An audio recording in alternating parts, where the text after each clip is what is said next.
Our Rameswaram road trip began in Madurai, with the highway slowly giving way to coastal landscapes and stories from the Ramayana. Serene village scenes,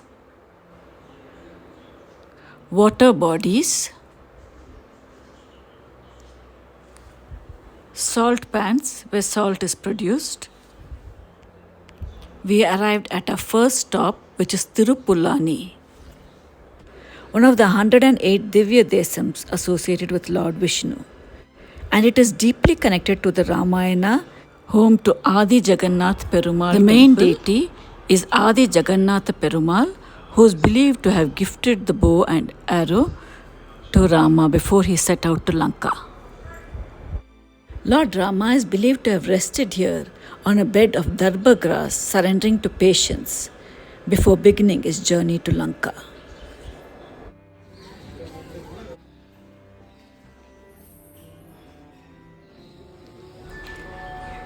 There is also a legend that King Dasaratha prayed here for the blessing of children.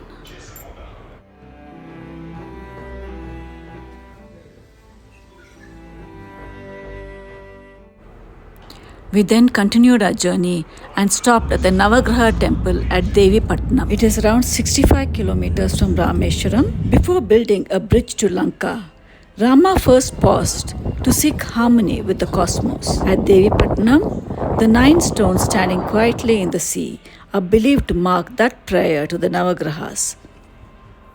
With the sun gone and the sea wrapped in darkness, we crossed the majestic Pamban Bridge into Rameswaram. We crossed the Pamban Bridge the next day when we drove to one of the island's beaches. Along the way, the road offers stunning views of the sea, with the majestic Pamban rail bridge running parallel to us. Watching a train glide across the waters against the backdrop of the setting sun was a truly unforgettable sight. The next stop on this route is at Villondi Theertham. According to legend, after rescuing Sita from Ravana and returning from Lanka, Sita became thirsty. Rama shot an arrow into the ground and fresh water sprang out of the seashore, despite being surrounded by salty seawater. This miraculous freshwater spring is believed to be the origin of Villondi Theertham. The water did not taste salty.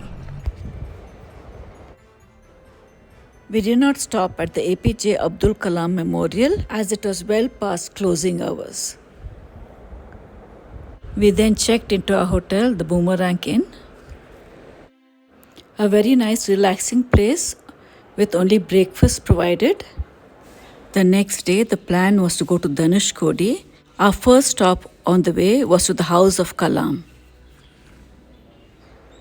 It is the childhood home of Dr. A.P.J. Abdul Kalam, India's beloved People's President and Missile Man. Today, the house stands as a museum, preserving memories of his extraordinary journey from humble beginnings to the highest office in the nation. It is a place that truly inspires you to dream big. Our next stop was at the Kodandarama Temple, about 12 to 13 kilometers from Rameswaram on the road to Dhanushkodi. It is believed to be the place where Vibhishana, Ravana's younger brother, surrendered to Lord Rama and sought refuge after advising Ravana to return Sita. It is the only major structure which survived the 1964 Dhanushkodi cyclone, which destroyed the entire town. We stopped for some time and took in the views of the water. The road to Dhanushkodi is one of the most scenic drives, with turquoise water on either side and endless sky above. We are at Dhanushkodi now. This is the Land's End. Since it was very hot and crowded, we just stayed for a short time and then went over to the Lighthouse. We enjoyed the views from the Lighthouse.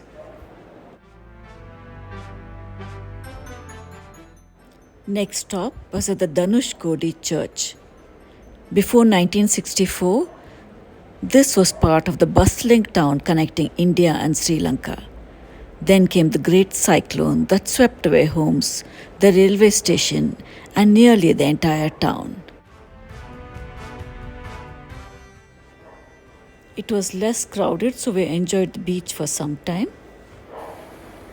These are the ruins of the old Dhanushkodi railway station, once the last stop before travellers boarded a ferry to Sri Lanka.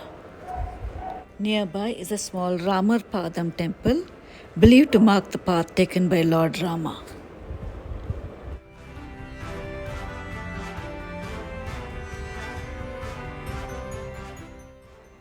Then we went to the Sakshi Hanuman Temple. Opposite this is the Ramar Theertham. Then we went to the Panchamukhi Hanuman Temple. Visitors can view the legendary floating stones used in the epic Pamban Bridge. The next stop is the Lakshman Theertam. Lakshmana offered prayers to Lord Shiva, seeking absolution for his actions in the war against Ravana and for killing Ravana's son Indrajit. Post lunch and siesta, we headed to the Uchapuli Beach or the White Beach. You could also go to Aryaman Beach or the Kuntukal Beach. Very beautiful scenic route.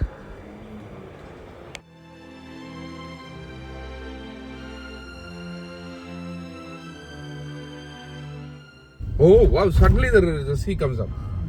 After a lovely evening at the beach, we headed back to our hotel. Next morning by around 6, we headed to the Arulmigas Ramanathaswamy Temple. One of the 12 Jyotirlingas of Lord Shiva, it is deeply connected to the Ramayana. After defeating Ravana, Lord Rama worshipped Shiva here and established a sacred lingam to seek absolution. The temple is renowned for its breathtaking corridors, among the longest in the world, lined with hundreds of intricately carved pillars. As sunlight filters through these endless halls, every step feels like a journey through history. Devotees start with a dip at the Agni Tirtham, which is the place where Sita underwent the Agni Pariksha. Lord Rama's arrows are believed to have created 22 wells. So the devotees receive water from all 22 wells and then proceed for darshan of Lord Ramanathaswamy. The water from each of these wells has a different taste and mineral composition, despite being located close to one another. Thank you for watching. Until our next video, goodbye from Sour Cheese.